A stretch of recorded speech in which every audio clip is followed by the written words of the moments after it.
자, 성경 바로보기 38째 시간 하겠습니다. 우리가 몇 시간에 걸쳐서 율법 경륜 처음부터 끝까지 처음에 율법 경륜이 주어질 때 사람의 상태, 사람이 지켜야 될 것과 같은 의무, 하나님의 말씀, 그 다음에 그걸 지키지 못했어요. 사람들이 맨 마지막으로 그걸 지키지 못했을 때 하나님의 심판이 어떻게 임했는가, 이런 것들을 이제 살펴봤습니다. 자, 인류 역사가 한 6천년쯤 됐는데 그 6천년 가운데 율법 경륜이 1500년을 차지하고 있어요. 그러니까 4분의 1 정도가 율법 경륜이다. 그러니까 율법이 대단히 중요한 거예요. 그것도 율법 아래에서 예수님이 태어나셨어요. 율법을 완성하셨어요. 하나님의 선민이라고 한 사람이 다 율법 아래 살았어요. 그러니까 율법이 대단히 중요한 거다.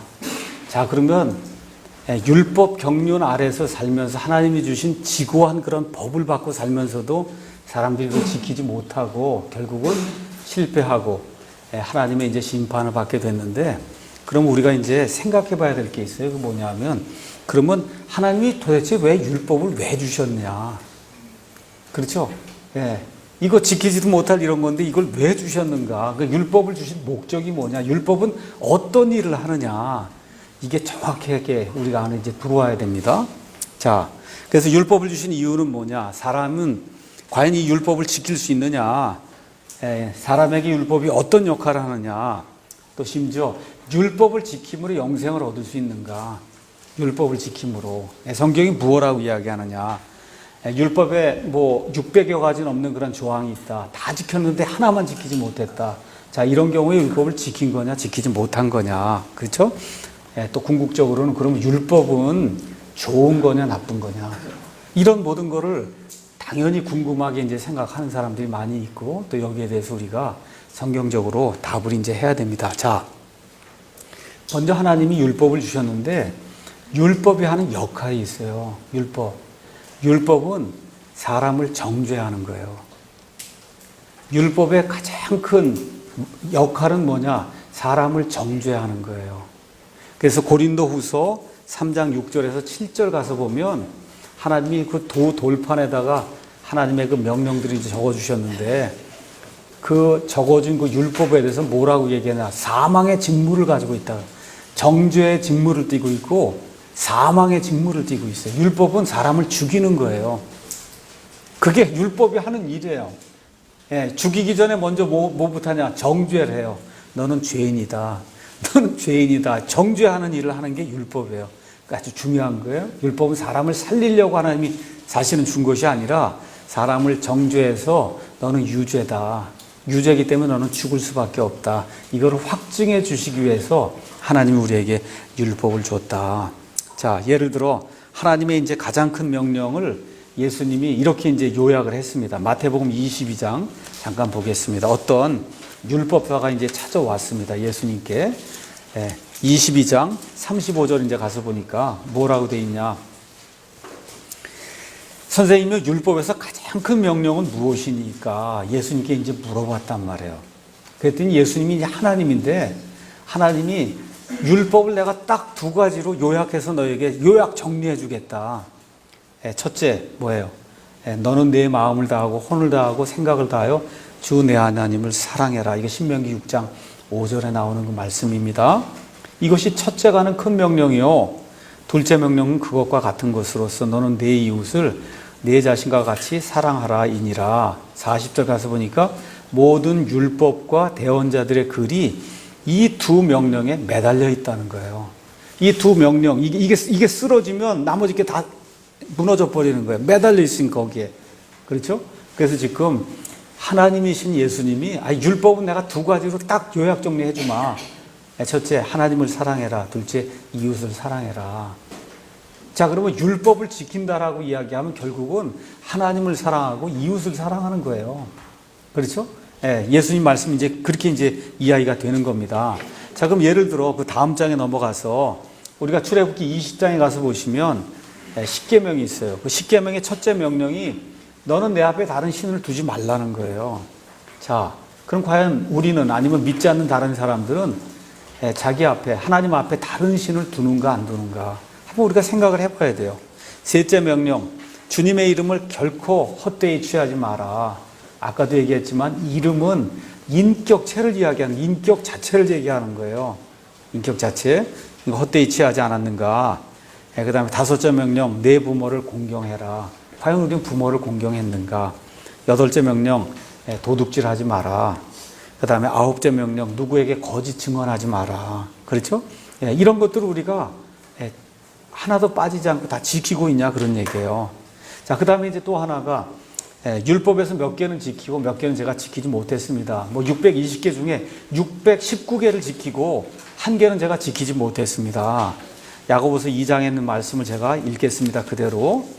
뭐, 그대로 읽어드리는 게 이제 제일 나을 것 같아서 야고보서 2장 10절 보겠습니다. 누구든지 온 율법을 지키다가 한 조목이라도 어기면 모든 것에서 유죄가 되느니라. 그러니까 율법은 100% 지키지 않으면 99.99999%를 지켜도 뭐라는 거야? 유죄라는 거야. 죄인이라는 거예요. 죄인. 그래서 그 다음 구절에 간음하지 말라 하신 분께서 또한 살인하지 말라 하셨은즉 이제 내가 비록 간음하지 아니하여도 살인하면 율법을 범한 자가 되느니라.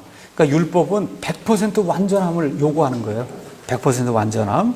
그렇죠? 거기 보면 이렇게 목걸이의 일부분을 제가 이렇게 그려놨습니다. 목걸이가 여러 개 이제 사슬로 이렇게 되어 있는데 이 사슬 중에 하나만 딱 끊어지면 그럼 이게 목걸이가 풀려져 나간단 말이에요. 그렇죠? 그래서 잃어버려요. 하나만 끊어지면. 바로 그런 얘기예요. 또 그 밑에 제가 이제 예를 하나 들었습니다. 어떤 사람이 지금 절벽에 지금 매달려 있어요. 로프가 끊어지면 그러면 떨어지는 거예요. 그 로프가 한 군데에서 끊어지든 5군데에서 끊어지든 100군데에서 끊어지든 하나라도 끊어지면 그러면 로프는 끊어지고 이 사람은 떨어지는 거거든요. 지금 하나님이 얘기하시는 그 율법이라고 하는 게 그런 거다.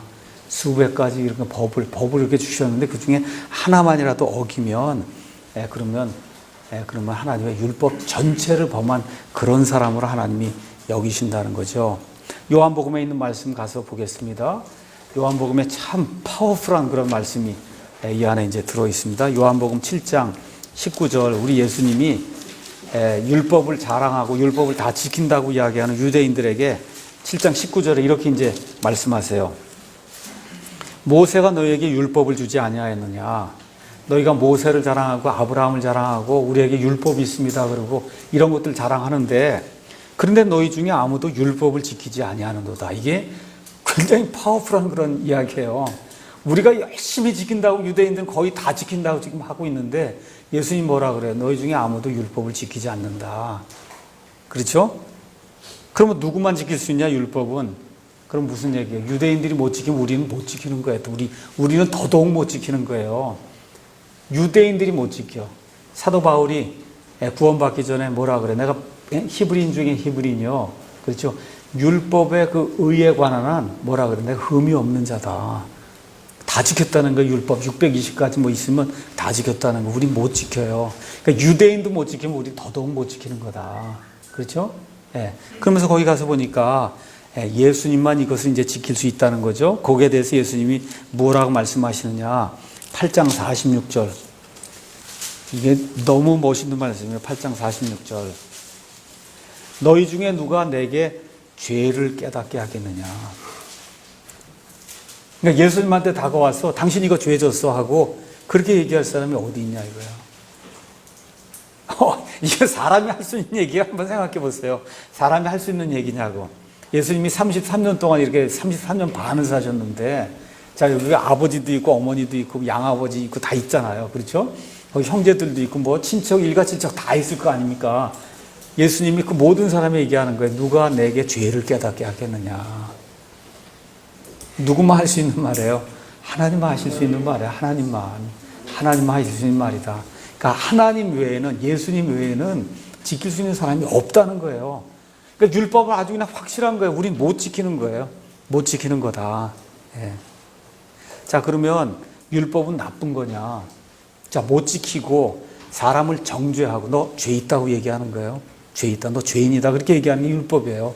그러니까 그건 나쁜 거냐? 아니라는 거예요. 나쁜 게 아니다. 왜 나쁜 게 아니냐? 자, 거기 가서 보니까 로마서 7장 12절에 율법은 거룩하고 또 하나님의 명령은 거룩하며 의롭고 선하다고 그렇게 기록이 돼 있어요. 의롭고 선하다.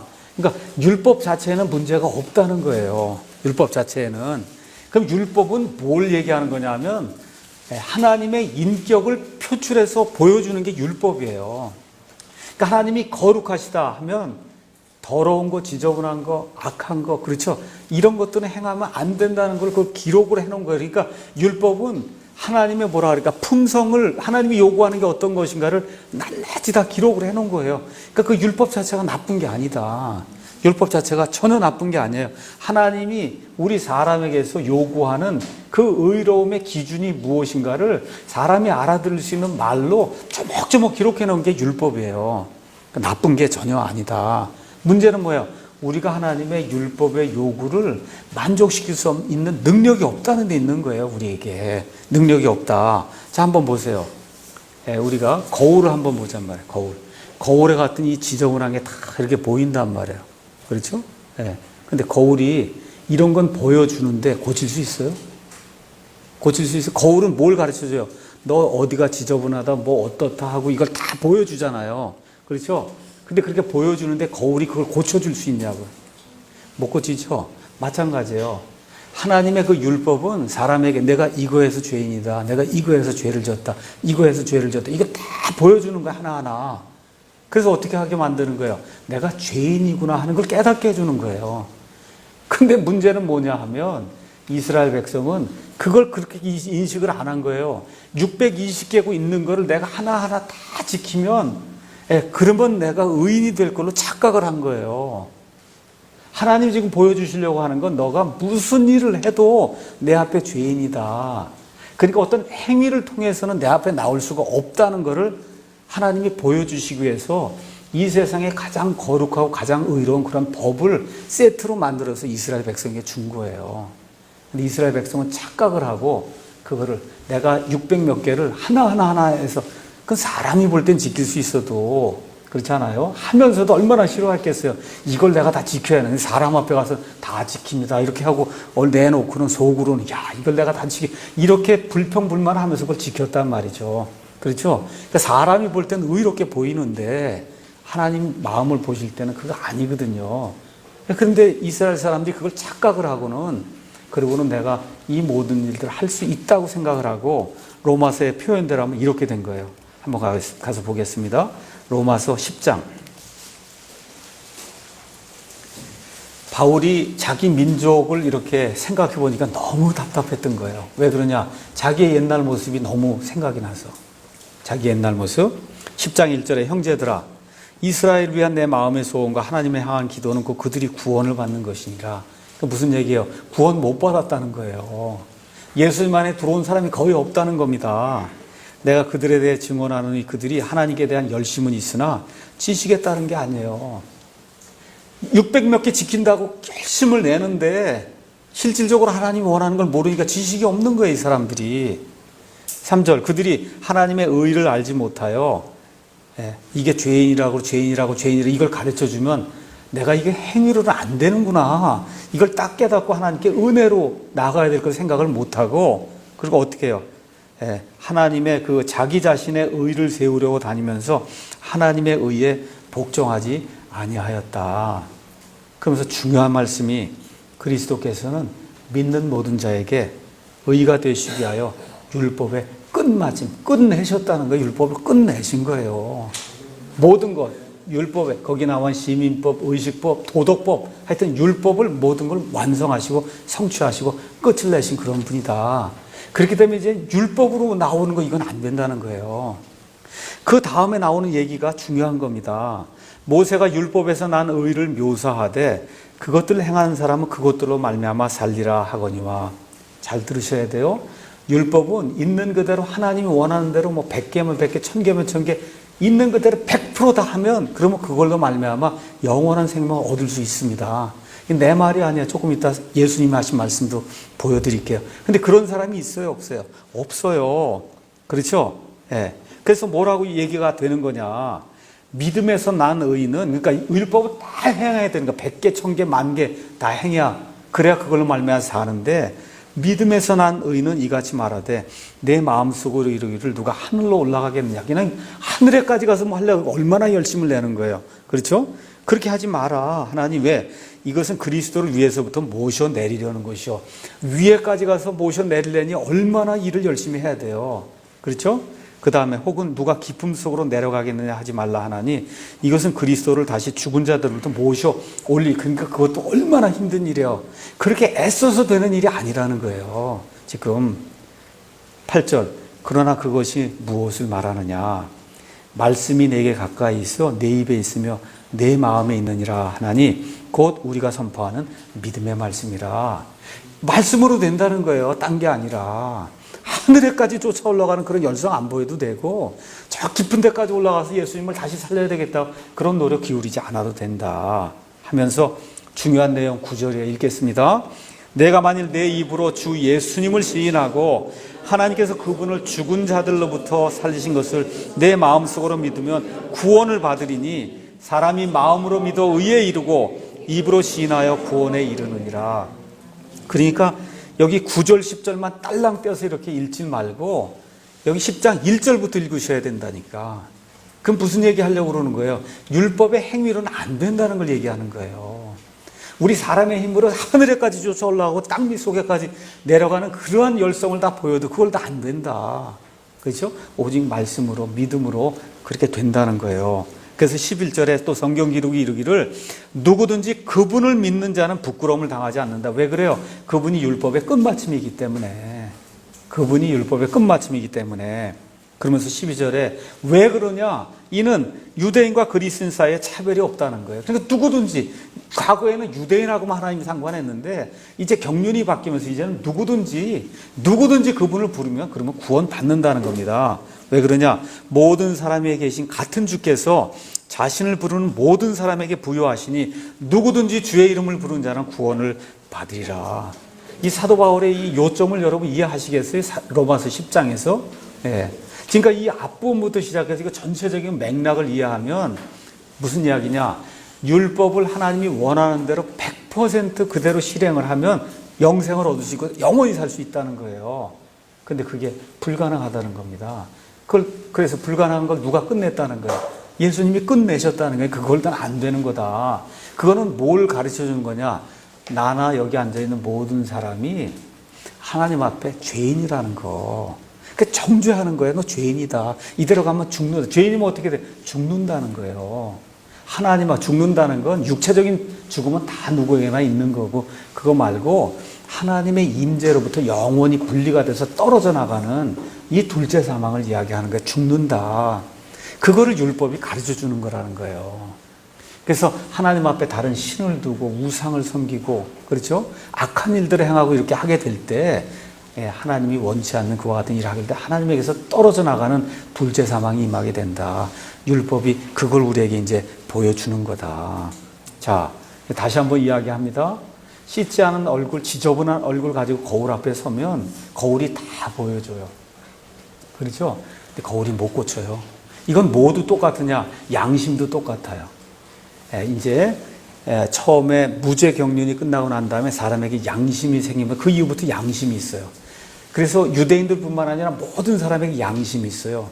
그러니까 율법이 기록되기 전에 이미 우리의 마음판에 이 유대인들이 가지고 율법하고 똑같은 그러한 그 법이 양심의 법으로 기록이 되어 있는데 이스라엘 백성이 그걸 특별히 글로다가 일일이 다 기록을 해준 거예요. 그게 율법이에요. 그러니까 어느 면에서 이방인들에게는 양심이라고 하는 게 있는 거고 사도 바울의 표현대로 이야기하면 이 이스라엘 사람에게는 그걸 일일이 글로 기록을 해놓은 그와 같은 율법이 있는 거다. 그래서 율법이나 양심은 둘 다 거울이에요. 거울. 그래서 이게 죄를 짓거나 하면 예수님을 믿지 않아도 양심에 안 되겠다. 이게 생각이 든단 말이죠. 그렇죠? 이렇게 되면 뭐 정죄하잖아요. 양심이 나를 정죄해요. 율법이 나를 정죄하듯이. 그러니까 이 세상에 있는 모든 사람은 양심과 율법에 의해서 죄인이라고 하는 그런 정죄를 받는다. 그 정죄를 받으면 끝이 뭐예요? 하나님과 영영 결별하는 그와 같은 둘째 사망이다. 그걸 이제 보여주는 게 율법의 역할이다. 자, 그럼 율법을 어긴 대가는 뭐냐? 이 세상의 모든 법도 어기면 거기에 따르는 형벌이 있듯이 하나님이 주시는 율법을 어길 때 그 형벌이 있다. 그건 뭐야? 제가 지금 말씀드린 대로 하나님 곁을 떠나서 영원히 하나님과 결별이 되는 둘째 사망의 이와 같은 이 형벌을 하나님이 이제 주신다는 거죠. 그래서 실질적으로 출애굽기 20장에 십계명이 나오고 출애굽기 21장 12절, 15절에서 17절 가서 보시면 사람을 사형에 처하는 그와 같은 법령이 그 안에 나오고 실질적으로 출애굽기 34장인가 24장인가 제가 정확하게 모르겠네요. 28절에 가서 보시면 우상을 숭배하다가 그날 3,000명이 죽는 그와 같은 일이 이제 발생을 했거든요. 그와 같은 심판이 일어나게 된다는 거죠. 그래서 많은 사람들이 그거는 이스라엘 백성에게만 해당이 되는 그런 내용이 아니냐. 이스라엘 백성. 근데 그건 아니라는 거예요. 왜냐하면 율법은 아까 이야기한 대로 이방인들에게는 양심의 법이 주어져 있고 그 다음에 이스라엘은 그런 율법이 주어져 있는데 그 내용은 대동소이한 거예요. 율법은 양심의 법을 문자화해서 글로 기록해 놓은 거예요. 그래서 로마서 1장에 사도 바울이 이런 이야기를 이제 우리에게 해주는 겁니다. 로마서 1장 모든 사람이 죄인이라고 하는 그런 내용을 바울이 로마서 1장에서 이렇게 이제 정리를 해주고 있습니다. 정리를. 자, 28절에 그들이 자기 지식 속에 하나님 두기를 싫어하며 하나님께서도 그들을 버림받은 생각에 내주사 합당하지 못한 그 일들을 행하게 하셨으니 그래서 이 세상에 있는 모든 사람이 어떤 사람이냐 그들은 곧 모든 불의, 음행, 사악함, 탐욕, 악의로 가득하며 시기, 살인, 논쟁, 속임수와 적개심으로 가득하고 수군수군하고 뒤에서 헐뜯고 하나님을 미워하고 업신여기고 교만하고 자랑하고 악한 일들을 꾸미고 부모에게 불순종하고 지각이 없고 언약을 어기고 본성에 애정이 없어요. 본성의 애정. 지금 무슨 일이에요? 이번에 이 군대에서 지금 구타 사건 나가고 사람 죽고 한 그런 일들이 그게 어떻게 있을 수가 없는 일인데 왜 그래요? 말세가 되면은 본성의 애정이 없어져요, 사람들이. 얼마나 사람을 쉽게 죽이는지 알 수가 없어요. 본성의 애정이 없어지니까. 화해하기 어려운 자요. 긍휼이 없는 자라. 자, 이 정도 얘기하면 여기에 걸리지 않은 사람이 어디 있어요? 이 세상에. 그렇죠? 여기에 걸리지 않은 사람이 어디 있어요? 몽땅 다 걸려. 그게 다 율법이 하는 일이다. 이게 정죄해야 한다는 거예요. 32절 다 같이 읽겠습니다. 그들이 이런 일들을 행하는 자들은 죽여야 마땅하다는 하나님의 심판을 알고도 같은 일들을 행할 뿐 아니라 그런 일들을 행하는 자들을 기뻐하느니라. 그래서 율법이나 아니면 양심 이게 행하는 이것은 우리에게 우리가 이런 일들 행하는 사람이다. 그걸 가르쳐 주는 거예요. 그 가르쳐 주면서 하나님은 뭐라고 해요? 이런 일들 행하면 마땅히 죽어야 된다는 거예요. 마땅히 죽어야 된다. 이게 율법이 아니면 우리에게 율법이 없는 우리 이방인들 가운데 이 양심이 행하는 그런 일이다. 그래서 로마서 6장 23절도 죄의 삭은 사망이나 하나님의 선물은 우리 주 예수 그리스도를 통해 얻는 영원한 생명이다. 그렇게 비교를 하고 있는 거예요. 비교를. 자, 갈라디아서 3장 10절 가서 보니까 이 율법의 저주에 대해서 갈라디아서가 참 이야기를 이제 잘 하고 있습니다. 갈라디아서 3장 10절 뭐라 기록이 되어 있냐? 율법의 행위에 속한 자들은 다 저주 아래 있나니. 무슨 얘기냐? 율법을 내가 행해서 무언가 내가 의롭게 되려고 하는 그런 사람은 그건 다 저주 아래 있다는 거예요. 기록된 바 율법책에 기록된 모든 것을 행하기 위하여 항상 그것들 가운데 거하지 아니하는 모든 자는 저주받은 자라고 하나님의 말씀이 기록을 하고 있어요. 어떻게 해요? 율법책에 기록된 모든 것을 행하기 위하여 항상 그것들 안에 거해야 돼. 단 한 번이라도 율법을 어기면 그럼 저주받은 거 안 되는 거예요. 하나님의 말씀이 그렇게 이야기를 하면서 11절에 그러나 하나님의 눈앞에서는 아무도 율법으로 의롭게 되지 못할 것이 분명하다. 율법은 죄를 정죄하고 사람을 사망으로 이끄는 그와 같은 책무를 띄었지 사람을 구원하지 못한다는 거예요. 그래서 의인은 믿음으로 살리라 하였느니라. 이렇게 이제 이야기가 되는 겁니다. 그렇죠? 자, 그래서 기쁜 소식이 뭐냐 하면 우리가 아까 로마서 10장에 읽은 것처럼 예수님이 율법의 끝마침이 되신다는 거예요. 예수님이 율법의 끝마침이 되신다. 그래서 3장 13절에 그리스도께서 우리를 위해 저주가 되사 율법의 저주에서 우리를 구속하셨으니 기록된 바 나무에 달리는 모든 자는 저주받았느니라 하셨느니라. 예수님께서 십자가라는 이런 나무에 달리시면서 말 그대로 우리를 위해서 예수님이 십자가에서 죄가 되셨어요. 고린도전서 5장 27절. 그분께서 죄를 알지 못한 그분을 우리를 위하여 죄가 되게 하신 것은 그분 안에서 우리가 하나님의 의가 되게 하려 하심이라. 십자가에 달리는 그 순간에 예수님이 죄덩어리가 되셨어요. 또 뭐가 되셨어요? 저주가 되셨어요. 그래서 저와 여러분을 이 율법의 저주에서 구속하셨다. 성경이 그렇게 이야기하는 겁니다. 그래서 로마서 6장 23절에 나와 있는 것처럼 죄의 삭슨 사망이나 하나님의 선물은 우리 주 예수 그리스도를 통해 얻는 영원한 생명이다. 이게 기쁨의 좋은 소식이라는 거죠. 자, 그러면 구약시대에 율법을 가지고 있던 사람들, 지금도 이제 율법으로 무언가를 해보려고 하는 그런 사람들에게 좋은 소식이 있어요. 그것은 뭐냐? 율법을 다 행하면 구원을 받을 수 있다는 거예요. 이건 내 말이 아닙니다. 한번 가서 보겠습니다. 마태복음 19장 가서 보겠습니다. 마태복음 19장 16절에서 22절 가서 보겠습니다. 마태복음 19장 16절. 어떤 사람이 나와 그분께 예수님께 이르되 선한 선생님이여 내가 무슨 선한 일을 하여 영원한 생명을 얻으리이까. 하여튼 이 구약 사람들의 이 유대인들의 이 마인드 셋이라고 얘기하죠, 우리가. 그건 하여튼 무언가 뭘 해서 내가 이제 영원한 생명을 얻느냐. 이게 몇백 년 동안 1500년 동안 이게 주어져 있는 가운데 그렇게 주어져 있는 이 사람들 머릿속에는 내가 무언가 선한 일을 해야 그게 종교예요.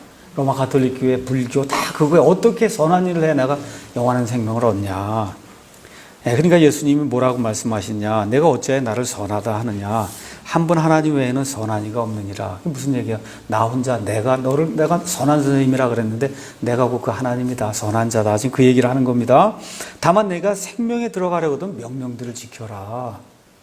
제 얘기가 아니에요. 생명에 들어가. 이게 뭐 영원한 생명 얻는 거 얘기하는 거거든요. 그럼 명령들을 지켜라.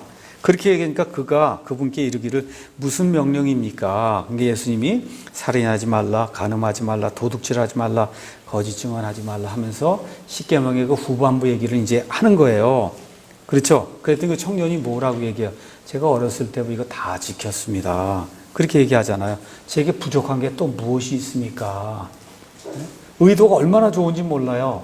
그러니까 예수님께서 그에게 이르시되 내가 완전하게 되려거든 가서 내 소유를 팔아 가난한 사람들에게 주라. 그래야면 하늘에서 내게 보화가 있으리라. 그리고 와서 나를 따르라.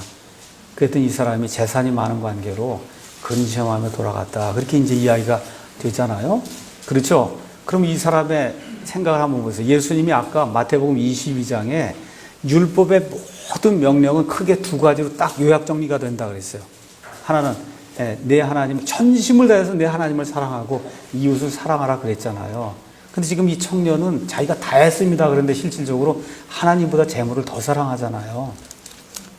그런 거잖아. 하나님보다 재물을 더, 이런 착각 속에 빠지기 쉽다는 거예요. 율법을 통해서 뭐를 하려고 하는 사람이 빠지는 착각이 그거예요. 자기가 만들어 놓은 법칙, 오늘은 성경 5장, 뭐 기도 30분, 뭐 주일 성수 뭐 해갖고 쭉 적어 놓거든요. 그걸 다 하면 뭔가 의롭게 될 줄로 생각을 하고, 어떤 분이 이제 그런 얘기를 하는 거야. 아침 새벽 6시 반부터 일어나서 성경 읽고 뭐 그러는데 아내가 여보 애들 좀 봐주고 씻기고 나 그래야 학교 보내. 무슨 소리야 지금 성경 읽어야지. 그러나 성경을 안 읽으면 그러면 어떻게 내가 이 사람은 선행을 안 하고 이게 안 된 거니까 굉장히 불안하다는 거예요.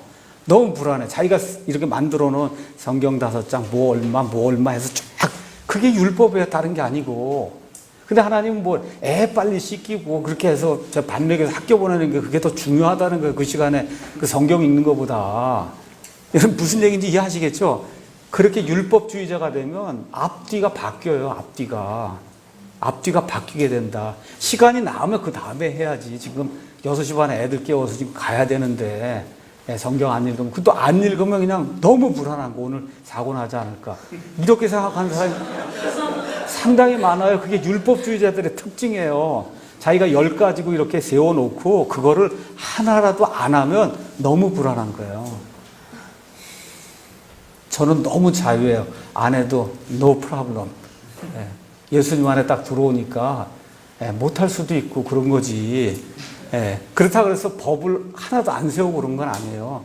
성경도 이렇게 읽어야 되겠다 하지만 그걸 못했기 때문에 불안해서 잠을 못 자고 무슨 사고가 나진 않을까, 우리 아이들 괜찮을까 이런 생각 안 한다는 거예요. 그게 율법주의자들이 빠지는 그런 함정이다. 함정? 교회 안에 굉장히 많습니다. 교회 안에 이런 함정에 빠져 있는 사람들이. 자, 이렇게 이제 되면서 이 사람 가서 보니까 예수님이 명령들을 지키면 내가 생명에 들어갈 수 있다. 근데 그 명령들 중에 하나라도 못 지키면 그러면 법을 어긴 거죠. 그러니까 무슨 얘기야? 못 지켜요, 그거는.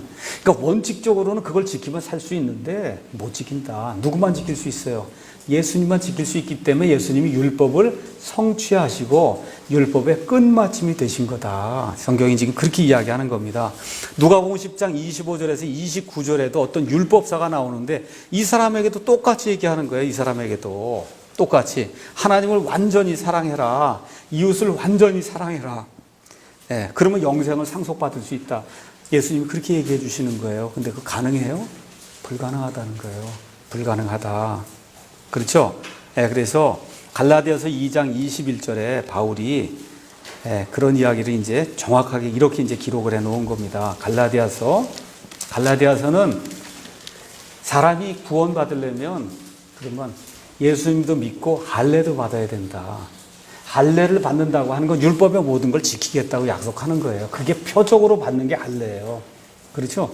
그럼 여기 갈라디아 교회예요. 갈라디아는 이방인들이 사는데 갈라디아 지방이에요. 갈라디아 터키 윗부분에 있는데, 근데 지금 터키 윗부분에 있는 그 사람들에게 너희가 예수님도 믿고 동시에 모세의 율법도 지켜야 된다고 이렇게 주장하는 사람들이 나온 거예요.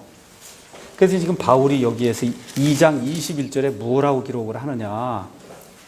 내가 하나님의 은혜를 헛되게 하지 아니하노니 만일 의가 율법으로 말미암아 온다면 그리스도께서 헛되이 죽으셨느니라.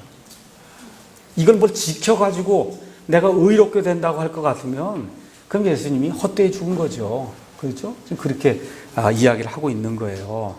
자, 그러면 하나님이 율법의 기능은 이야기했습니다. 율법의 기능, 그건 뭐예요? 사람을 정죄하는 거예요. 사람을 사망으로 집어넣는 그와 같은 기능을 율법은 생기는 그 순간부터 가지고 이제 태어난 겁니다. 자, 그럼 율법의 목적은 뭐 하는 거냐? 로마서 3장 20절 보겠습니다.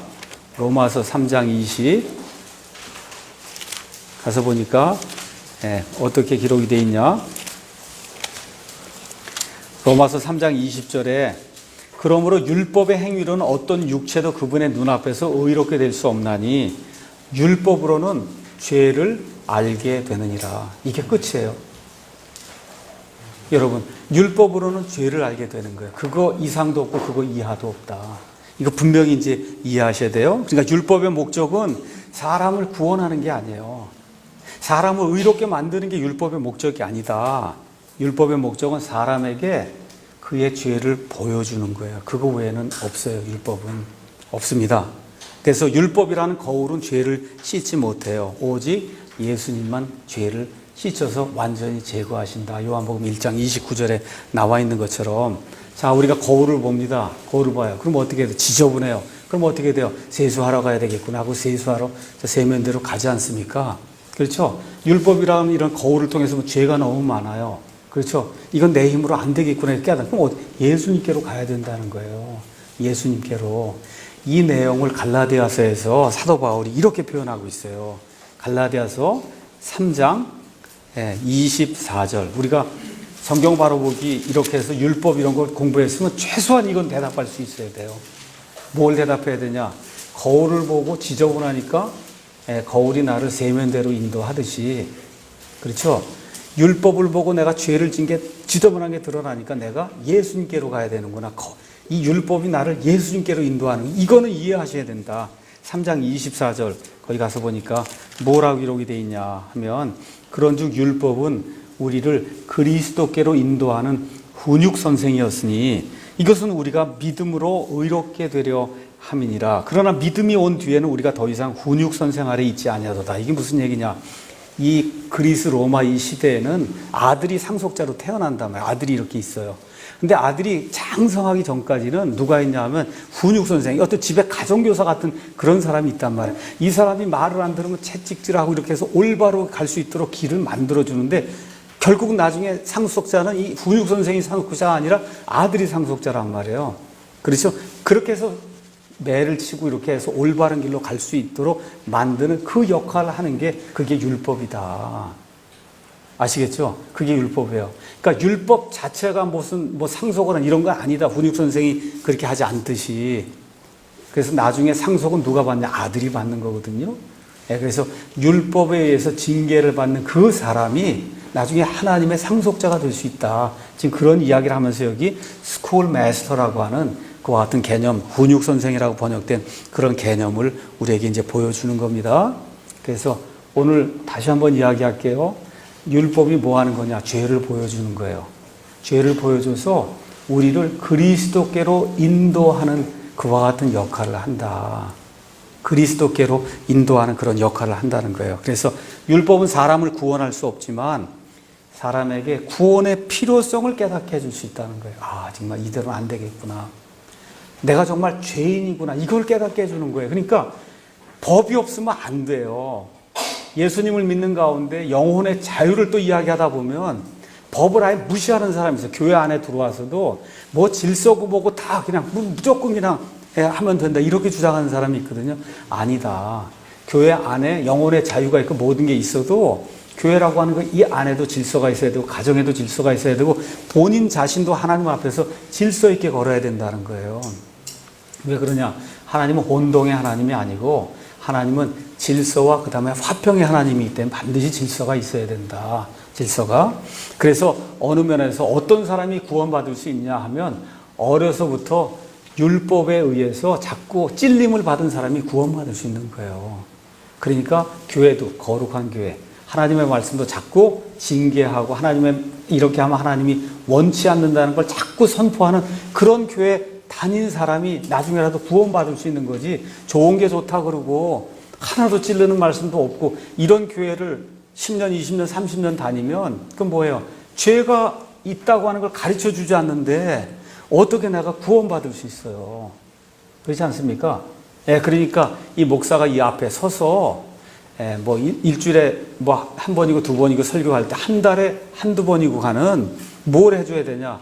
내가 죄인이라고 하는 것을 이렇게 기억할 수 있는 그런 메시지를 반드시 전달을 해줘야 그래야 이번에 구원받지 못하는 사람 다음번에 구원받는 뭔가 생각해 볼 수 있는 그런 말씀이 교회에서 전달이 돼야 된다.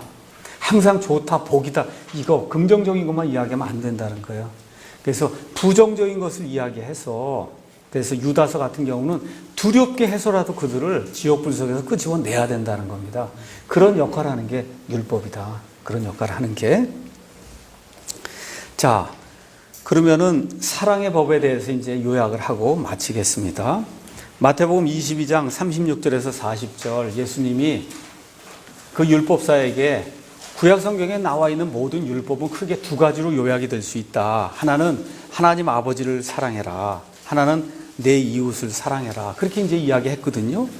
자, 그러면서 로마서 13장 10절 가서 보면 사랑은 율법의 완성이다. 우리가 이미 읽었습니다. 자, 그러면 이거를 바꾸어서 한번 이렇게 설명을 하겠습니다. 자, 10계명의 첫째 계명이 내 앞에 다른 신들을 두지 말라는 거예요. 정말 하나님을 사랑하면 하나님 앞에 다른 신을 두겠어요? 그죠? 한번 생각해. 정말 하나님을 사랑하면 우상을 섬기겠어요? 정말 하나님을 사랑하면 하나님의 이름을 헛되이 취하겠어요? 그렇지 않잖아요. 정말 이웃을 사랑하면 도둑질 하겠어요? 이웃의 아내를 탐내겠어요? 이웃에게 거짓 증언하겠어요? 그렇죠? 정말 아버지 어머니를 사랑하면 아버지 어머니에게 불순종하겠어요? 그러니까 이 모든 명령이 사실은 사랑 하나로 완성이 되는 거라는 거예요. 하나님께 대한 사랑, 이웃에 대한 그런 사랑. 그래서 사랑의 법을 지라고 지금 사도 바울이 또 예수님이 우리에게 그렇게 이야기해 주는 겁니다. 그래서 갈라디아서 5장 14절에 가서 보니까 사도 바울이 또 그렇게 이야기하는 거예요. 온 율법은 이것, 즉 너는 내 이웃을 내 자신과 같이 사랑하라 하신 한 말씀 안에서 성취되었느니라. 여러분 이해하시겠죠? 이런 말씀이 뭔지. 그렇죠? 하나님을 사랑하고 이웃을 사랑하면 자연스럽게 율법의 모든 명령들을 지킬 수 있다는 겁니다. 그래서 율법을 지키는 데 필요한 것은 하나님을 사랑하고 이웃을 사랑하는 거다. 그게 지금 우리에게 명령으로 주어졌다는 거죠. 그런데 문제는 말은 참 쉬운데 실행이 너무 어려워요. 어려운 게 아니라 불가능해요. 불가능해. 이거를 빨리 깨닫는 사람이 지혜로운 사람이다. 저하고 아내하고 30년 이상을 이렇게 살아도 이거 실천하기가 거의 불가능해요. 네, 그렇거든요. 이게 그렇게 어려운 거예요, 이게 그렇게 어려운 거다. 그래서 성경은 뭐라 그래요? 그래서 하나님이 하신다는 거예요. 그래서 하나님이 하신다. 그래서 갈라디아서 2장 20절에 엄청나게 중요한 말씀이 거기 들어있는 거예요. 내가 그리스도와 함께 십자가에 못 박혀 있으나 있단 말이에요. 지금 있는 거예요. 못 박혀진 상태에 있어요. 그럼에도 불구하고 사노라. 그러나 내가 아니요 그리스도께서 내 안에 사시느니라.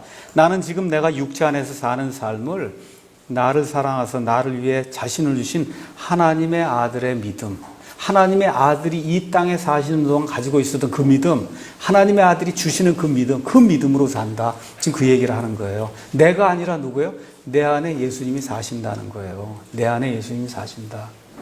그러니까 아까 읽었던 빌립보서 2장에 있는 그 말씀처럼 원하는 것을 원하게도 하시고 행하게도 하시고 그분이 하나님이시다.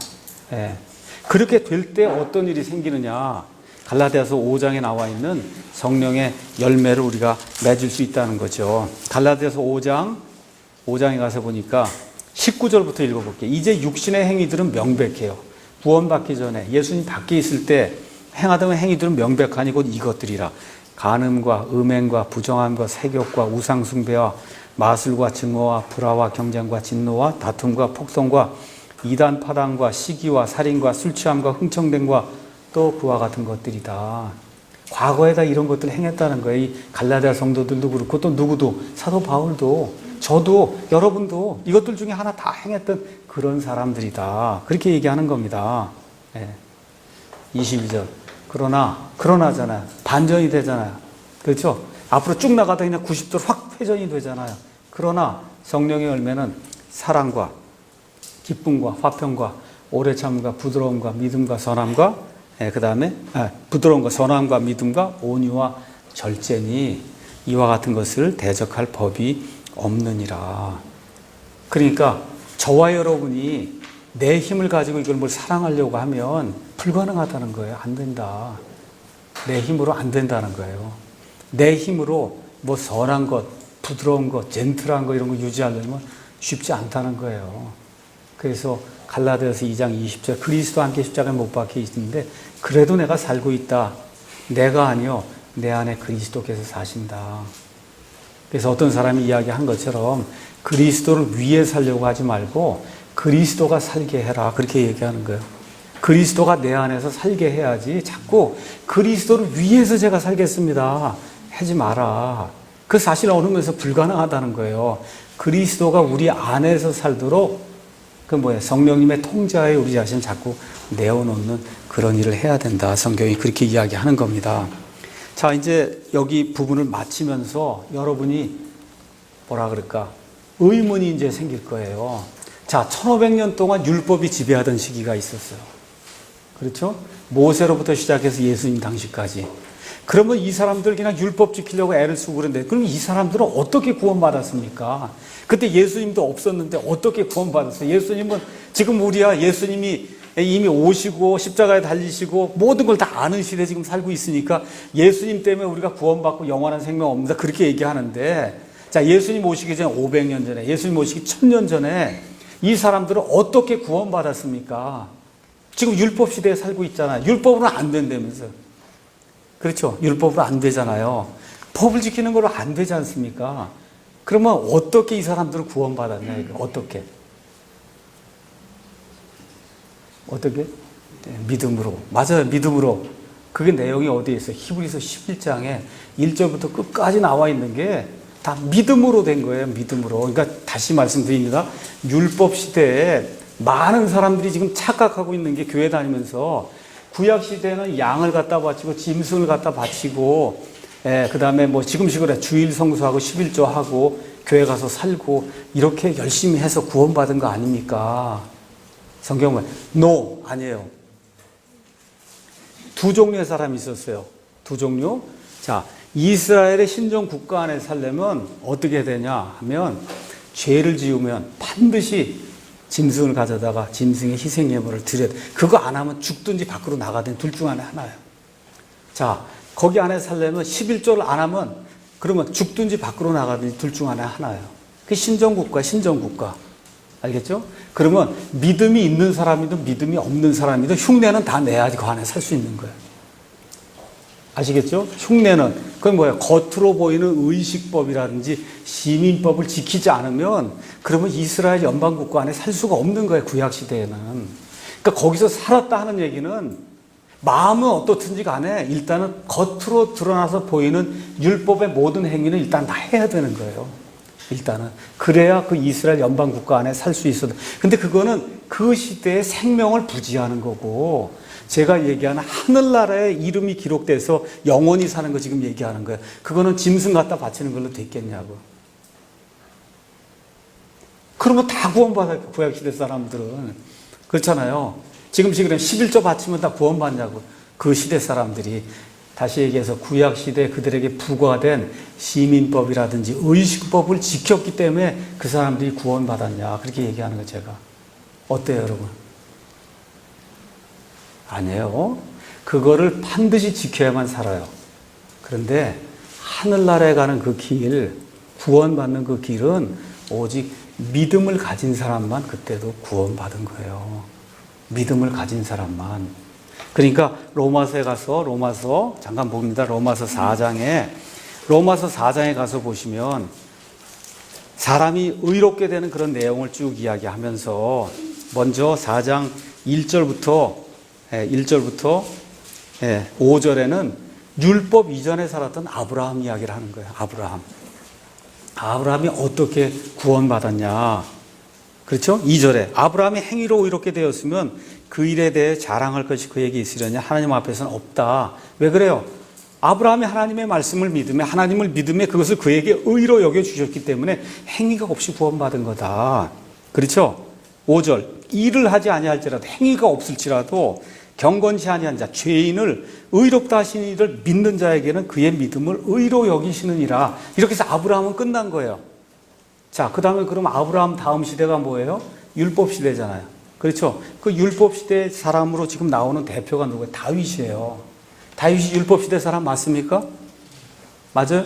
예, 다윗에 대해서 뭐라 기록해요? 이것은 또한 다윗이 행위가 없어도 하나님께서 의를 인정하신 사람의 복된 일을 묘사해 이르되 자기 불법들을 용서받고 자기 죄들이 가려진 자들은 복이 있으며 중요한 거예요. 8절 주께서 죄를 인정하지 아니하실 사람은 복이 있다. 죄를 인정하지 않는 게 뭐야? 너는 의롭다 이렇게 칭해준 사람은 그 사람은 어떻게 된다는 거예요?